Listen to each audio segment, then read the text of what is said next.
Dans cette séquence, nous allons découvrir la notion de module. Comme nous l'avons vu, Python dispose d'un nombre limité de commandes de base. Cependant, il est possible d'ajouter des fonctions sous la forme de modules. On utilisera le terme importer. Un module est grossièrement un bout de code que l'on a enfermé dans un fichier.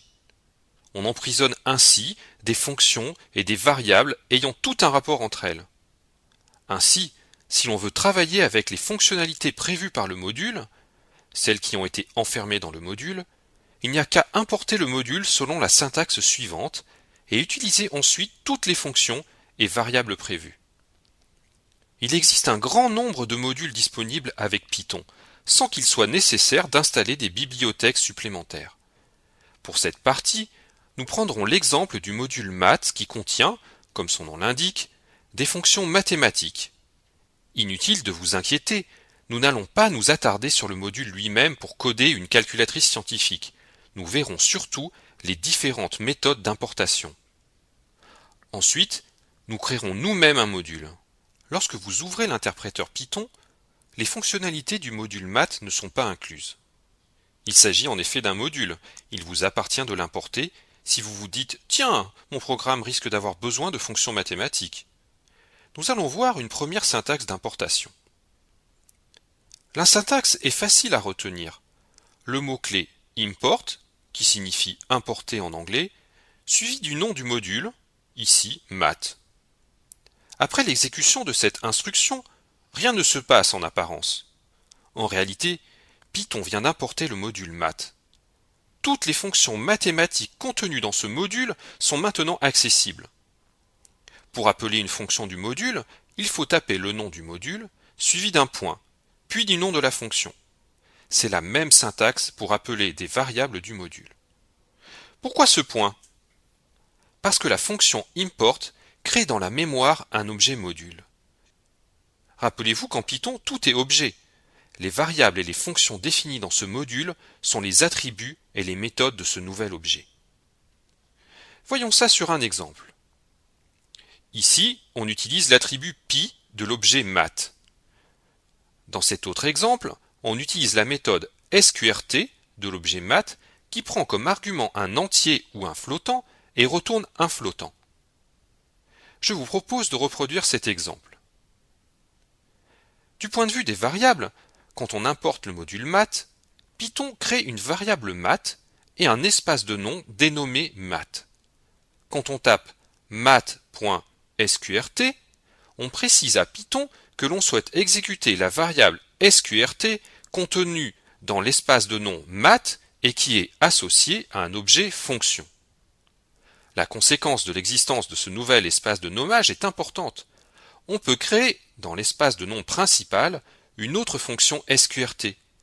Il n'y aura pas de conflit entre la fonction ainsi créée, et qui sera appelée grâce à l'instruction sqrt, et la fonction sqrt du module math. Dans certains cas, vous pourrez vouloir changer le nom de l'espace de nom dans lequel sera stocké le module importé. Voici un exemple que je vous propose de reproduire. Il existe une autre méthode d'importation qui ne fonctionne pas tout à fait de la même façon. En fonction du résultat attendu, on utilise indifféremment l'une ou l'autre de ces méthodes. Reprenons notre exemple du module math. Supposons que nous ayons uniquement besoin, dans notre programme, de la fonction renvoyant la valeur absolue d'une variable. Dans ce cas, nous n'allons importer que la fonction, au lieu d'importer tout le module.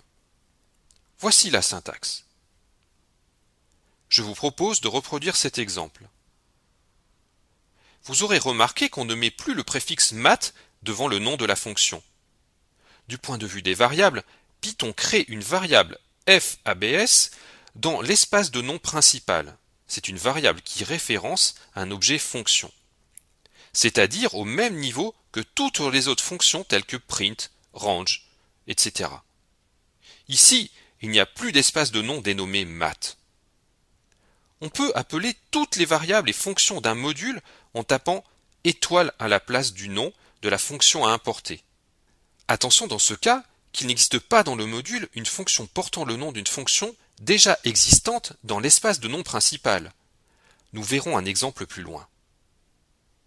Une dernière chose générale sur l'import d'un module. Si l'on utilise Python avec l'interpréteur et qu'on réinitialise celui-ci, toutes les variables sont effacées. Voyons comment créer un module personnel.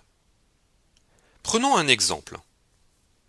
Je vous propose d'ouvrir un nouveau fichier contenant la définition de deux fonctions f1 et g1 et de sauver ce fichier dans un répertoire de votre ordinateur, par exemple sous le nom mesfonctionsusuelles.py. Ouvrez un autre fichier et sauvez ce fichier dans le même répertoire que le répertoire précédent, par exemple sous le nom testmodule.py. Que fait ce code? On importe le module mesfonctionsusuelles qui se trouve au même niveau que le fichier courant testmodule.py. On donne à la variable référençant l'objet module un nom plus pratique. On définit une fonction f2 qui utilise les fonctions f1 et g1 du module mesfonctionsusuelles. Testons ce fichier testmodule. Attention bien entendu à ce que ce soit le fichier testmodule.py qui soit actif lorsque vous choisissez le menu Run, Run Module. C'est à vous. Examinons la seconde façon d'importer un module. On conserve tel quel le module mesfonctionsusuelles et on crée un autre fichier testmodule2.py avec le code suivant dans lequel on importe l'ensemble des fonctions du module. Pas de souci bien entendu, tant que l'on ne s'amuse pas à définir dans le module principal, par exemple une fonction g1 qui ici renvoie une expression différente de la fonction g1 du module mesfonctionsusuelles. C'est un moindre mal, car elle pourrait renvoyer tout autre chose qu'un flottant, ce qui pourrait provoquer une erreur dans le programme. Attention donc à ces problèmes de renommage inopiné de fonctions provenant de modules que l'on a importés en bloc. À vous de tester ces différents modules. Un répertoire rassemblant plusieurs modules définit ce qu'on appelle un package.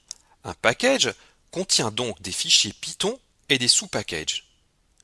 Nous allons voir comment la commande import permet de naviguer dans une hiérarchie de packages. Quand on importe un module, Python doit pouvoir trouver le fichier .py correspondant.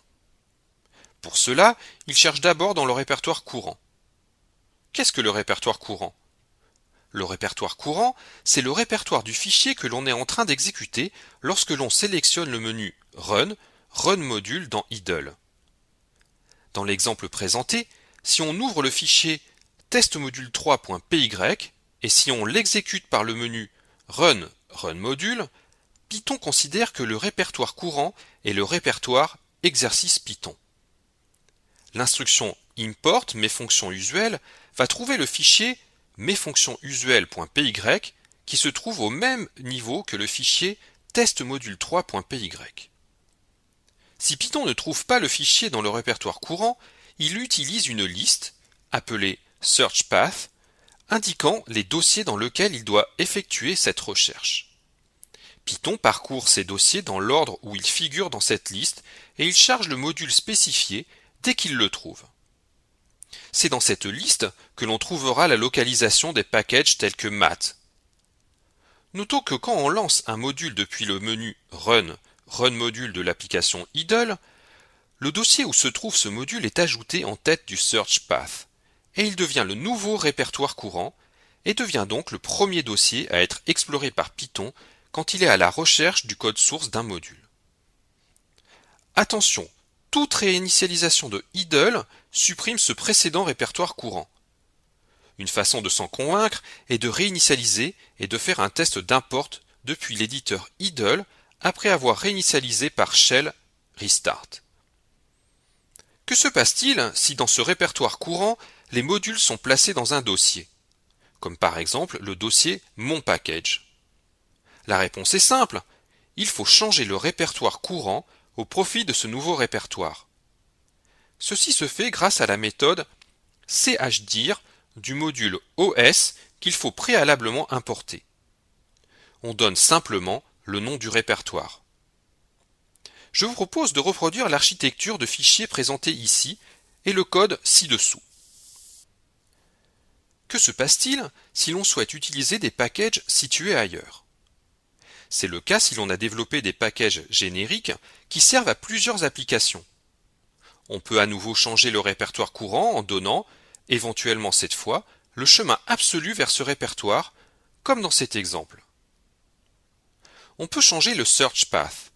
Il existe des solutions pour modifier le search path de Python d'une façon temporaire, jusqu'au prochain démarrage de l'interpréteur, ou permanente, notamment en modifiant la variable d'environnement PythonPath, ou en utilisant des fichiers avec extension PTH, mais ceci dépasse le cadre de cette introduction à Python.